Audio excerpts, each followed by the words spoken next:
Goodness, oh my goodness, finally the traitors को जीत लिया है उर्फी एंड निकिता ने। It is unbelievable. ऐसा नहीं लग रहा था कि इनोसेंट जीतेंगे, जैसा स्टार्टिंग में ट्रेटर्स ने खेला। उर्फी, पारस एंड राजकुंद्रा पहले ही एलिमिनेट हो गए थे, बट बाद में बचे थे पारस एंड एलनाज ने बहुत अच्छा प्ले किया। Like oh my goodness, the way she played.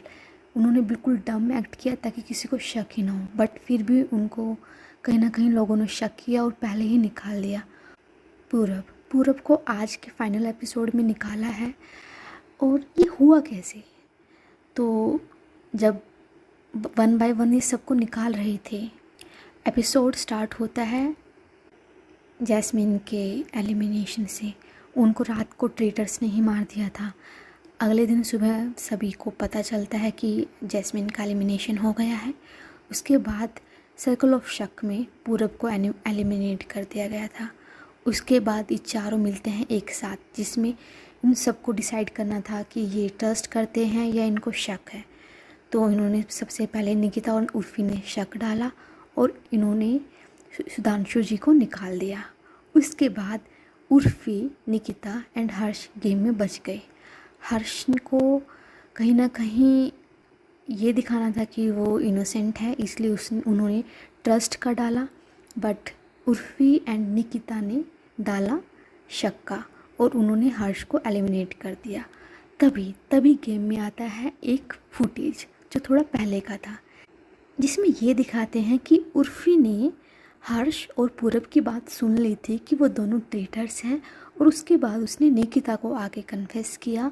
Nikita और उर्फी ने एक दूसरे को ट्रस्ट किया एंड फाइनली दे डिसाइडेड कि they will go together and they planned all those things. So here most of the people are saying कि Urfi undeserving है, Nikita undeserving है। निकिता का हम फिर भी कहीं ना कहीं कह सकते थे, बट इस गेम में सर्वाइव करना ही बहुत डिफ़िकल्ट है और वो दोनों कर पाए। और Urfi, oh my goodness, the way she played really well. उन्होंने हर किसी को रडार में रखा। उन्होंने हर एक डिसीज़न को अपने पावर के साथ चेंज किया। हर कोई वहाँ पे उनकी सुनता था। उन्होंने अच्छे से स्ट्रेटेजाइज किया। तो ये तो कहना बिल्कुल ही गलत होगा कि वो डिज़र्विंग नहीं थे। लास्ट डे तक सरवाइव करना ही बहुत बड़ी बात है। और निकिता, जिनको पहले एपिसोड में ही निकाल दिया था, एपिसोड के पहले सेकंड से में ही गेम से निकाल दिया था, उसके बावजूद वो वापस आए और उन्होंने गेम को जीता। सो आप जब हार जाते हो ना, आप डर जाते हो कि यार अब पता नहीं कब निकलेंगे, बट उनके मन से वो डर निकल ही गया था कि यार निकाल दिया था, उनको वो फील हो ही गया था। तो उन्होंने जब प्ले किया, इतने अच्छे से प्ले किया और सब ने उनका विश्वास भी किया। जब उन्होंने बोला कि मुझे लेटर आया था ट्रेटर्स पर की तरफ से ट्रेटर बनने का, रिक्रूट करने का, बट निकिता ने वो एक्सेप्ट नहीं किया। हर किसी इंसान ने उस चीज़ को माना, उस पर विश्वास किया, ट्रस्ट किया, जो कि इस शो में डिफ़िकल्ट था करना। जन्नत पे नहीं किया ट्रस्ट, उसको एलिमिनेट कर दिया। रफ्तार को एलिमिनेट कर दिया, करण कुंद्रा को एलिमिनेट कर दिया। उन पे ट्रस्ट नहीं था, बट इन दोनों ने सबका ट्रस्ट जीता और एज ए इनोसेंट, जो और भी डिफ़िकल्ट है इस शो में जीतना, वो जीत गए। So kudos to them and kudos to all the team member and all the team, specially Elnaaz, Purab and all the traitors.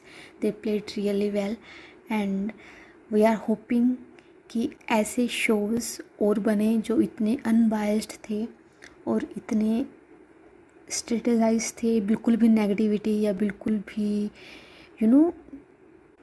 बिल्कुल भी बायसनेस नहीं दिखाई है, बिल्कुल ही सटल मैनर में खेला गया। तो I really liked this show. Like after so many years I liked some show and मैंने इतना घुस के उस शो को देखा। आई होप कि आप लोगों को भी ये शो इतना ही अच्छा लगा हो एंड बाकी रिव्यूज़ को भी देखने के लिए बने रहिए इस चैनल पे। Bye bye.